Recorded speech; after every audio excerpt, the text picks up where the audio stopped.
사회적으로 핫한 이슈를 키워드로 알아보는 핫키워드 시간입니다. 김규리 캐스터 안녕하세요. 안녕하세요.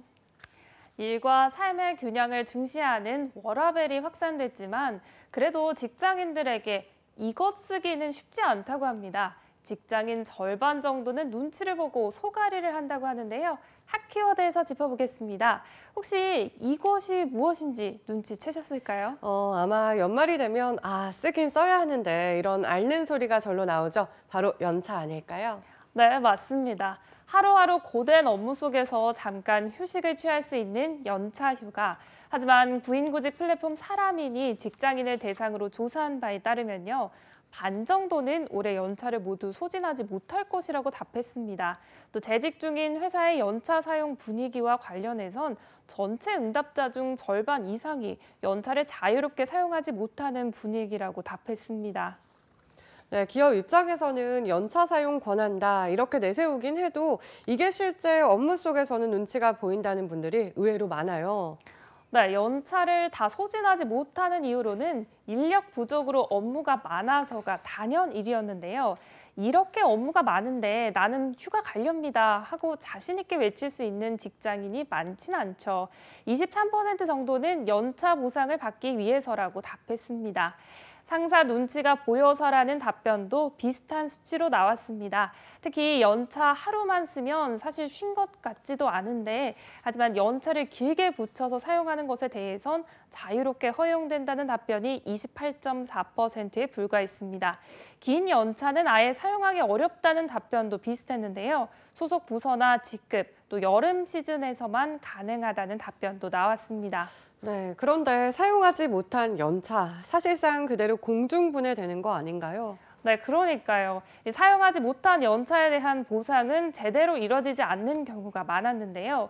연차를 보상받느냐는 질문에 응답자의 36.1%가 보상 없음이라고 답한 겁니다.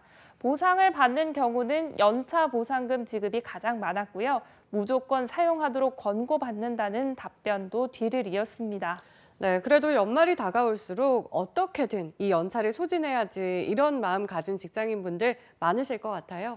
네, 이제 벌써 12월도 얼마 남지가 않았죠. 숙박 액티비티 플랫폼 여기어때 조사에 따르면요. 직장인 10명 중에 8명은 남은 연차를 연말 여행에 떠나는 데 쓰고 싶다고 밝혔는데요. 연말 여행에서 가장 하고 싶은 활동 1위는 호캉스가 53.3%로 높은 비율을 차지했습니다. 날씨가 추워진 탓일까요?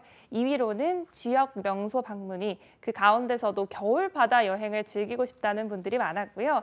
그런데 혹시나 연말 계획 나도 그렇다 하시는 분들 주의하실 게 있습니다. 바로 연말 여행 일정인데요. 크리스마스가 포함된 12월 넷째 주에 여행을 계획 중인 응답자가 30.6%로 가장 많았고요. 이어서 12월 다섯째 주, 셋째 주 순이었습니다. 비슷한 계획이 있으시다면 일정 예약을 서두르셔야겠습니다. 네, 그런데 내가 연차를 사용해도 될까 하고 헷갈려하는 분들도 있어요. 바로 수습 기간에 있는 분들인데 사용할 수 있을까요? 네, 연차 휴가가 발생하기 위해서는 기본적으로 근로기준법상 근로자에 해당되어야 하는데요. 여기에 해당된다면 수습기간 혹은 사용기간이라 할지라도 연차 휴가는 당연히 발생합니다. 근로기간이 1년 미만인 근로자에게 적용되는 연차 산정 방식에 따라서 1개월 개근 시 1일의 연차가 부여되는 건데요. 수습기간이 계속 근로기간에 포함된다는 점도 알아둘 필요가 있습니다. 이때 계약서에는 근로계약기간, 근무 장소, 근로시간, 임금 지급, 연차 유급, 휴가 등이 명시되어야 합니다. 네, 바쁜 일상 속 직장인에게 사막의 오아시스 같은 연차 사용, 눈치 보지 않고 속 시원히 쓸 수 있는 근무 환경이 조성되기를 기대해 보겠습니다. 자, 지금까지 핫키워드 김규리 캐스터였습니다. 고맙습니다.